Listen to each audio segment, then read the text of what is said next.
우리는 반국가 반란 세력과 싸우면서 반드시 승리할 것입니다.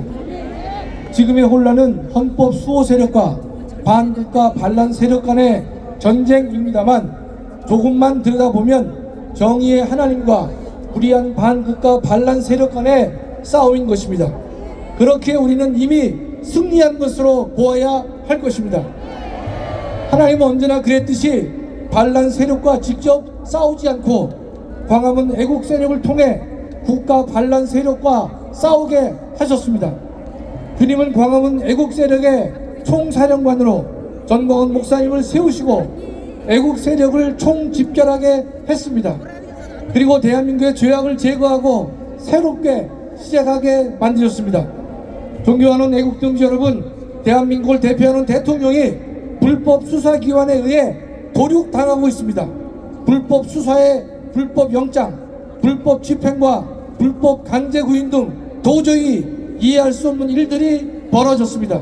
오동훈은 구치소에 있는 대통령을 3차에 걸쳐 강제 구인하려 했는데 일반 잡범에게도 이러한 일은 하지 않는 것입니다. 공명심에 눈이 멀어 자신의 최후도 알지 못한 채 이재명에게 대통령을 제물로 바치려는 오동훈은 그저 혀를 찰 뿐인 것입니다.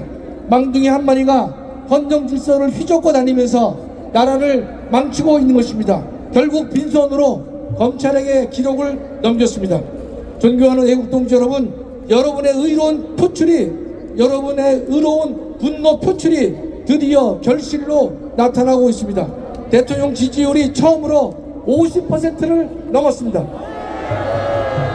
또 처음으로 탄핵 반대가 탄핵 찬성을 이겼고 정권 연장이 정권 교체를 이겼습니다. 지금의 우리의 상황은 부익부 상황입니다. 광화문이 받쳐주니 대통령은 더 강하게 돌파 의지를 보였고, 대통령의 강한 돌파 의지는 다시금 자유우파를 결집하게 만드는 선순환 구조가 형성되었습니다. 미국의 제3대 대통령 토마스 제퍼슨은 불의가 법이 될 때 저항은 의무가 된다고 말했습니다. 우리의 저항은 파괴된 대한민국의 헌정 질서를 반드시 회복시켜 주리라 믿습니다. 존경하는 애국동지 여러분, 이 자리에 참석하지 못한 수많은 애국동지들에게 호소합니다. 무자비하게 무너진 대한민국의 헌정 질서를 피하지 말고 마주해 주시기를 바랍니다. 왜 용기를 내지 않았을까? 왜 귀찮아했을까?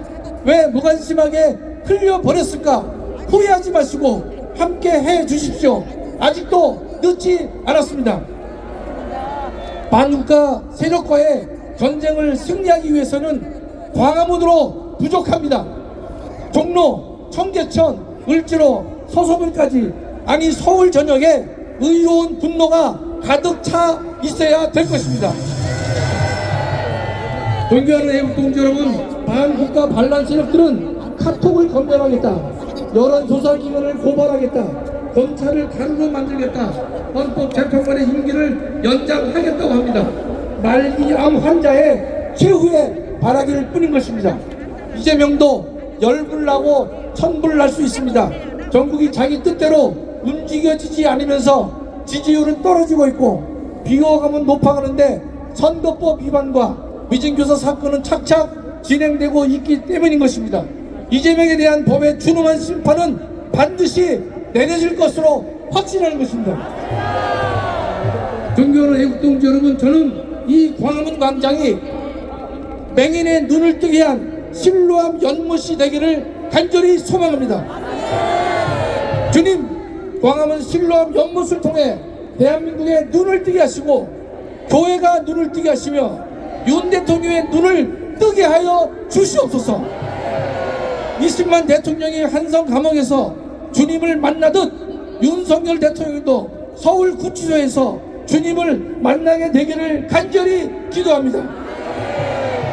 주님, 윤석열 대통령이 조속히 대통령직으로 복귀하여 배신과 반역으로 무너진 대한민국을 바로잡는 기적을 저희에게 허락하여 주시옵소서.